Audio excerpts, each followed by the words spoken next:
10 de agosto, 7:34 de la mañana. Colombia tembló como no lo hacía hace 10 años. Ese mismo día, el primer reporte oficial habló de 111 muertos. 9 días después, la cifra sigue sin cerrarse. Subió, bajó, volvió a subir. Y detrás de cada ajuste hay una historia real que el número solo no cuenta. Esta es la historia completa de esos 9 días, el sismo, la gente, el costo y lo que viene después. Para entender por qué este sismo fue tan fuerte, hay que mirar bajo tierra. Colombia está parada sobre 3 placas tectónicas que convergen en un mismo punto. La suramericana, que sostiene casi todo el territorio, la del Caribe, que empuja desde el norte, y la de Nazca, que se hunde bajo el continente en el Pacífico. Es una de las pocas zonas del planeta donde chocan 3 a la vez. El Servicio Geológico Colombiano y el UGS coinciden. El sismo no nació en una falla superficial. Nació a más de 100 kilómetros bajo tierra, dentro de la placa de Nazca, ya hundida bajo el continente. Es un mecanismo intraslab. La placa se dobla y se parte por dentro, no en su frontera con la vecina. Por eso duró tanto y se sintió tan lejos. Las ondas nacieron tan profundo que viajaron con poca pérdida de energía hasta Ecuador y Panamá, y llegaron con fuerza a Bogotá, Medellín, Cali y Manizales. El USGS activó su nivel más alto de alerta por pérdidas, paje rojo, y calculó que más de 10 millones de personas quedaron expuestas a una sacudida fuerte o muy fuerte. La Autoridad Marítima Colombiana revisó si había condiciones para un tsunami en el Pacífico. La respuesta fue no. La energía se liberó demasiado profundo para mover la columna de agua. Magnitud 7,4. El sismo más fuerte que ha sentido Colombia en una década. El antecedente más cercano, 1979, magnitud 7,2. Y eso fue solo el primer minuto. A las 7:34 de la mañana del 10 de agosto, nadie sabía cuántas personas habían muerto. 8 horas después, el primer balance oficial hablaba de 111 fallecidos. Al día siguiente, la cifra saltó a más de 169. Horas después, a 224. El 12 de agosto, a 239.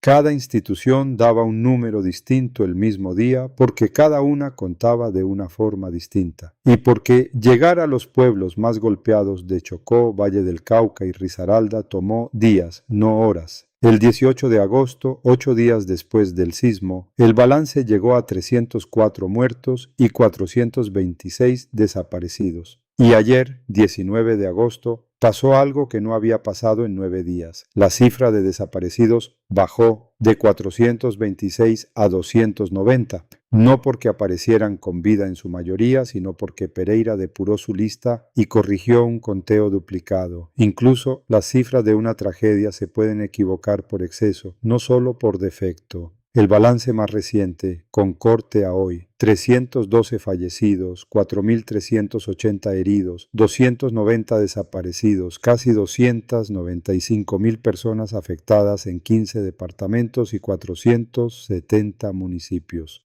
Las autoridades insisten en algo, todavía es un balance preliminar.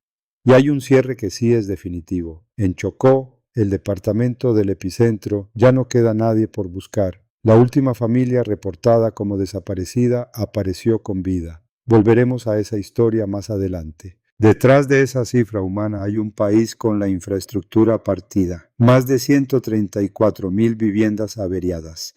Casi 30.000 destruidas por completo, 277 edificios colapsados. En Cali, parte de una de las torres del Hospital Universitario del Valle se derrumbó, mientras el sistema de salud de la ciudad llegaba al 100% de ocupación. En total, 334 centros de salud quedaron afectados, justo cuando más se necesitaban, junto con daños en acueductos de Risaralda, Valle del Cauca y Chocó, y una planta de energía que dejó a la región del Atrato 3 días sin luz ni comunicaciones. Más de 3.400 instituciones educativas con daños, 421 vías afectadas, con los corredores Cali-Buenaventura y Manizales-Fresno cerrados por completo, 5 aeropuertos suspendidos, Pereira, Manizales, Quibdó, Armenia y Cartago, mientras se evaluaba si las pistas eran seguras para volver a operar. Y mientras tanto, la Tierra no paraba de moverse. El Servicio Geológico acumuló más de 300 réplicas en los primeros 9 días. Ninguna volvió a superar la magnitud 4,8 del primer día. Pero para las cuadrillas trabajando entre escombros de edificios ya debilitados, cada una era un riesgo nuevo. El sismo cruzó fronteras. En Ecuador, el Instituto de Geofísica registró 57 reportes de percepción y 6 viviendas con grietas leves en Carchi y Esmeraldas, sin daños estructurales mayores. En Panamá se sintió en 10 provincias. Las autoridades revisaron más de 40 edificaciones y encontraron fisuras que requerían valoración técnica, pero sin heridos. En Venezuela se sintió en Maracaibo, Mérida y San Cristóbal, con daños menores de mampostería. Bogotá, la capital, a casi 300 kilómetros del epicentro, no tuvo daños estructurales relevantes, solo evacuaciones preventivas. Y un dato para desmentir de una vez. 2 días después, el volcán Puracé, al suroeste del país, volvió a emitir gases y ceniza. Circuló la idea de que el sismo lo había despertado. El servicio geológico fue claro. Son 2 eventos distintos, sin relación directa. Tampoco hay forma de que este sismo anticipe un terremoto en Ecuador, como también se llegó a especular. Los sismos hasta hoy no se pueden predecir. El gobierno colombiano declaró desastre de carácter nacional el mismo día del sismo. 32 equipos de búsqueda y rescate, casi 940 personas, se desplegaron entre Bogotá, Envigado, Yopal y Medellín. En Cali, la ciudad con más víctimas, el alcalde decretó toque de queda nocturno ante reportes de saqueos y llegó ayuda de medio mundo. Estados Unidos comprometió $15,5 millones. México envió 255 rescatistas. Ecuador, 47 especialistas con perros entrenados. La Unión Europea activó su sistema satelital Copernicus para localizar zonas de colapso desde el espacio. La ONU puso a disposición 6 agencias distintas, de alimentación a protección de la niñez. Pero aquí viene lo que no esperabas. Colombia dijo que no, aparte de esa ayuda. El gobierno rechazó el ingreso de varios equipos internacionales de rescate, entre ellos el reconocido grupo mexicano Los Topos, argumentando que las brigadas nacionales ya tenían la emergencia cubierta. Solo se evaluó apoyo de rescate adicional de 3 países, Estados Unidos, Ecuador y Chile. La ayuda material, comida, medicinas, dinero, sí se siguió recibiendo sin restricción. Una decisión que generó debate en plena crisis. ¿Hasta qué punto un país en emergencia puede darse el lujo de decir gracias pero no? Mientras seguían las labores de rescate, alguien ya estaba haciendo cuentas. El gobierno estimó el daño material preliminar en 30 billones de pesos colombianos, unos $7.500 millones, casi 25 billones en edificaciones, 5,5 billones en infraestructura. Y esa cifra, advirtieron, todavía es preliminar. El 12 de agosto, 2 días después del sismo, el presidente Abelardo de la Espriella declaró emergencia económica y anunció el Fondo Milagro. El mecanismo con el que el gobierno quiere canalizar aportes nacionales e internacionales hacia la reconstrucción, vías, colegios, hospitales, aeropuertos y vivienda en Cali, Pereira, Manizales y Quibdó. Ayer llegó el primer gran aporte privado. Empresas agrupadas en ProPacífico comprometieron 220.000 millones de pesos para Cali, el norte del Valle y Buenaventura. Y hay señales, todavía tímidas, de que la vida vuelve a moverse. Los parques temáticos del eje cafetero reabrieron esta semana. El turismo, uno de los primeros sectores en apagarse tras el sismo, empieza a reactivarse. Volvamos a Chocó, al cierre que sí terminó bien. En el barrio Medrano de Quibdó, una mujer pasó los primeros días del sismo entre las listas de desaparecidos. No estaba en su apartamento la noche antes del sismo por una razón tan simple que parece un chiste cruel del destino.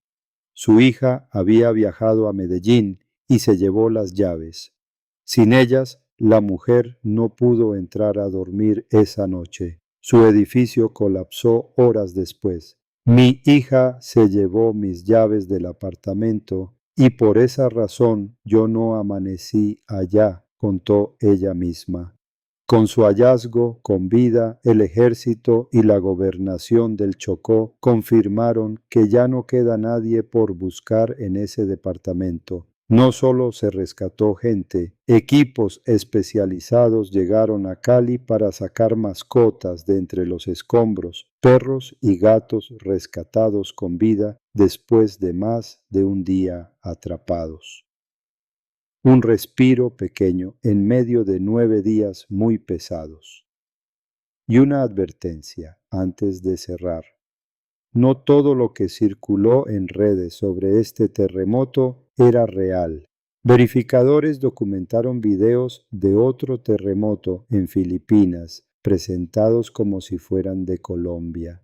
Imágenes generadas con inteligencia artificial, rescates de otros países, recirculados con la fecha cambiada. En una tragedia real, la desinformación también hace daño. 9 días después del 10 de agosto, Colombia sigue contando fallecidos, desaparecidos, viviendas, pesos. El Servicio Geológico dice que las réplicas pueden seguir semanas, incluso meses, sin que sea posible predecirlas. Es el mismo mecanismo que explicamos a fondo en el especial de las placas y las fallas. Una placa entera tragándose a otra. Kilómetros bajo tierra. Si quieres entenderlo de principio a fin, ese video está en el canal. Esto no termina el 19 de agosto. Sigue.